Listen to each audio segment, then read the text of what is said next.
مگر اس کو تصور میں لائے نا بندہ، مدنی ماحول میں آنے کے بعد سے واقعات ہیں کہ خودکشی کا ذہن لے کر، میرے پاس بھی بعض اوقات آئے ہیں لوگ، خودکشی کا ذہن لے کر وہ سمجھایا تو بعض آئے ہیں مبلغوں کے، تو ان کو بیچاروں کو جہالت کی وجہ سے خودکشی کا ذہن بنتا ہے کہ اپنے یار یہ بے روزگاری سے روز روز کے وہ گھر کے تانے، بچوں کے تانے، تو بیوی کے تانے، تو یہ تو وہ، اس سے جان چھوٹ جائے گی۔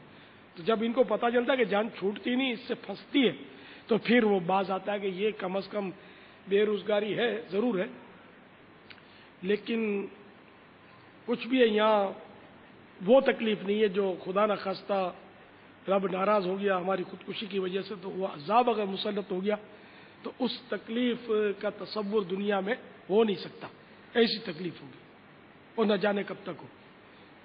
جس کا ایمان پر خاتمہ ہوا بالآخر وہ نجات پائے گا اس سے،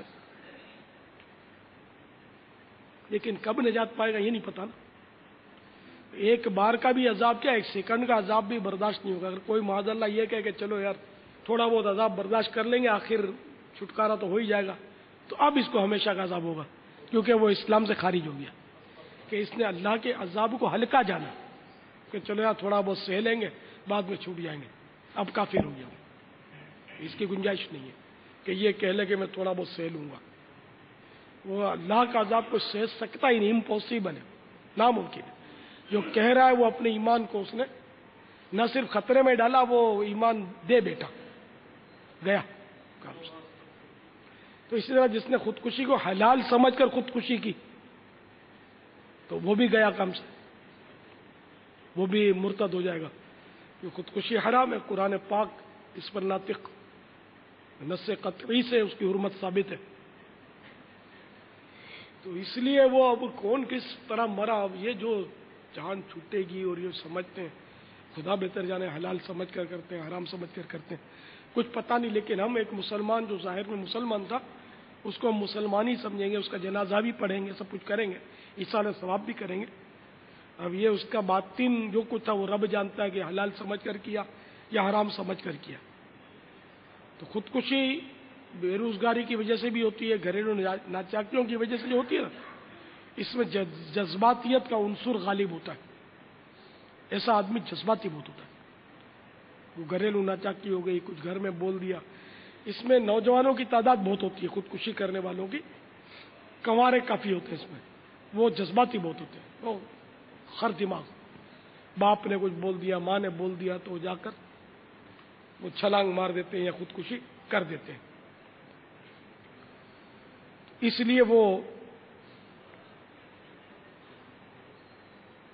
خودکشی کا جو بھی سوچتا ہے وہ اس کی طرف سوچے نہیں کہ اس سے دنیا بھی آباد نہیں ہوگی، مسئلے کا حل نہیں ہوگا، خاندان بھی برباد ہو جائے گا، گھر والوں کو تانے ملیں گے، ان پر بدنامی کا دھبا لگ جائے گا بیچاروں پر، اخباروں میں خبریں آئیں گی، اور اس کی وجہ سے بہت سارے لوگ گناہ گار ہوں گے۔ اب اس کی خبریں سنانا، کسی کا نام لے کر تعین کر کے کہ اس نے خودکشی کی بلا اجازت شرعی، جیسے اخبار میں خبر آتی ہے بلا اجازت شرعی ہوتی ہے یہ، تو یہ غیبت ہے۔ اب وہ ہزاروں تک ایک کا عیب چھپانا، اور یہ ذہن میں رکھیں کہ زندہ کی غیبت سے مردہ کی غیبت زیادہ خطرناک ہے، کیونکہ وہ ایک حدیث پاک ہے، الموت کفارۃ المؤمن، موت مومن کے لیے کفارہ۔ تو اب یہ کہ جو مومن فوت ہو گیا تو موت کی وجہ سے ہو سکتا ہے کہ اس کے گناہوں کا کفارہ ہی ہو گیا، وہ گناہوں سے پاک ہو گیا۔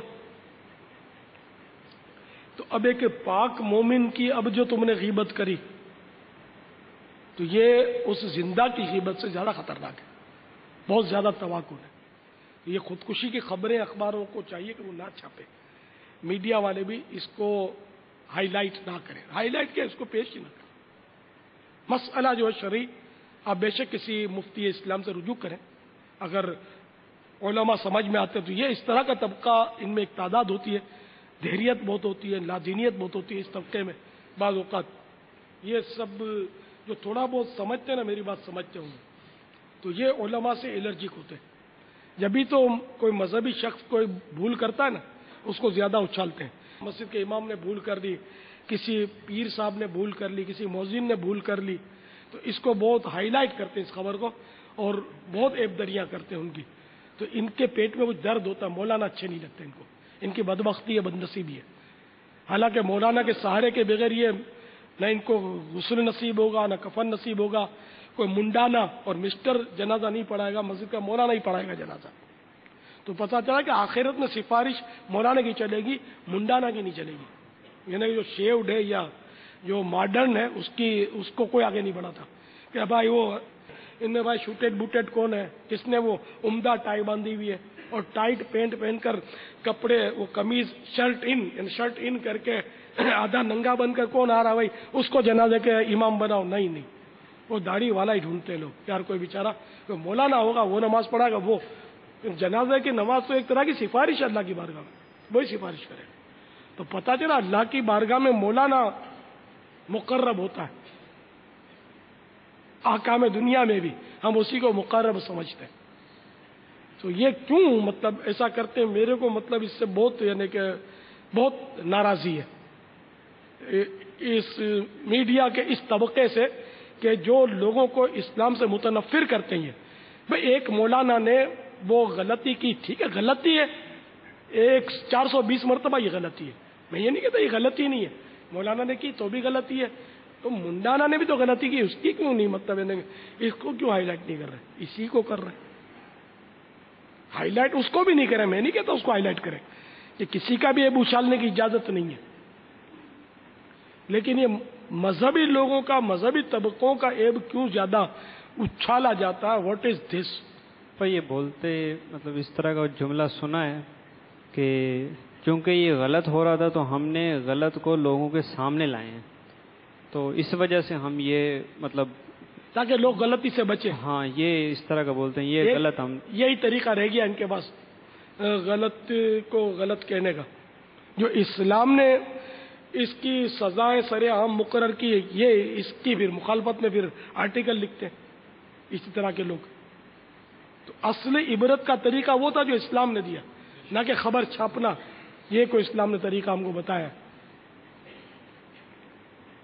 تو اصل اسلامی طریقے چھوڑ کر غیر اسلامی طریقے چل پڑے، اور جس کی وجہ سے لوگ اسلام سے دور ہٹ رہے ہیں، متنفر ہو رہے ہیں. تو مذہبی طبقے یا کوئی فرد اگر کرتا نا اس کو تو زیادہ میں سمجھتا ہوں کہ چھپانا چاہیے تاکہ لوگ اسلام سے دور نہیں بھاگیں. کیونکہ وہ جو مسلمان ہے نا، مسلمان اس کو مولانا کے بغیر یار چارہ ہی نہیں ہے. جمعہ نہیں تو عید ہی پڑھے گا یار. تو عید کو شوٹیڈ بوٹیڈ تھوڑی پڑھائے گا، مولانا ہی تو پڑھائے گا عید کی نماز. اس سے مطلب ہے ہی نہیں. وہ چولی دامن کا ساتھ ہے مولانا سے ہمارا. اسلام کے احکام پہ تو واپس اسی سے تو سیکھنے یہی بتاتا ہے اسلام کے احکام، ہم کو یہ بتاتا ہے. نمازیں یہ پڑھاتا ہے، امام مؤذن یہی بنتا ہے، مسجد مدرسے یہی بناتا ہے اور یہی چلاتا ہے. تو بیچارہ وہ در در پھر کے اس کے لیے چندہ بھی تو یہی کرتا ہے، اور ہم کو اللہ کا گھر مسجد بنا کر دیتا ہے اور ہم بولتے ہیں چندہ پارٹی ہے. ارے چندہ پارٹی ہے، تم کو مطلب مسجد بنا کر نماز، تم جمعہ کہاں پڑھتے یار؟ اگر یار عید جا کر کہاں پڑھتے تم؟ کہ مولانا کا پروڈکشن تو ضروری ہے نا، کہ تمہارے اسلام کی یہ رونق ہے. تو اس لیے اگر کوئی بھی مسلمان بھول کرے نا بلا اجازت شرعی، اس کا اظہار جو ہے یہ اس کا عیب کھولنا ہے، اور یہ شرعاً حرام اور جہنم میں لے جانے والا کام ہے. یہ ذہن میں رکھیں. غیبت بھی ہے اس میں، بعض صورتوں میں تہمت بھی ہوتی ہے کہ وہ بیچارے کا وہ ہوتا کم ہے اور بہت بڑا چڑھا کر ایک جرم کیا تو 10 جرم اور اس پر تھوپ دیے جاتے ہیں. پاپا اس کا تو تجربہ شاید ان سب کو ہوگا جو یہ مطلب کسی کی خودکشی میں جو مرا نا، اب اس کے جنازے میں گئے یا وہ جنازے کے بعد اس کے گھر میں گئے، اب اس خودکشی کرنے والے کے گھر والے کیا، اس کے متعلقین کیا، وہ ہر ایک جو ہے نا وہ اپنی اپنی مطلب لگا ہوتا ہے. ایک کہہ رہا ہوگا اس کی جو ہے نا وہ گھر پہ جو ہے نا یہ مسئلہ تھا تو اس نے یوں خودکشی کر لی، دوسرا کہہ رہا نہیں اس نے اپنا بھائی کے ساتھ. اب وہ ہر ایک کوئی جو ہے نا وہ اپنے طور پہ لگے ہوئے ہوں گے. باتوں، فضولیات اور خرافات اور اتہامات، الزامات کا ایک سلسلہ چل نکلتا ہوگا. وہ طرح طرح کی قیاس آرائیاں ہوتی ہوں گی. کوئی ماں کو مورد الزام ٹھہراتا ہوگا, کوئی باپ کو ٹھہراتا ہوگا, کوئی بہن کو.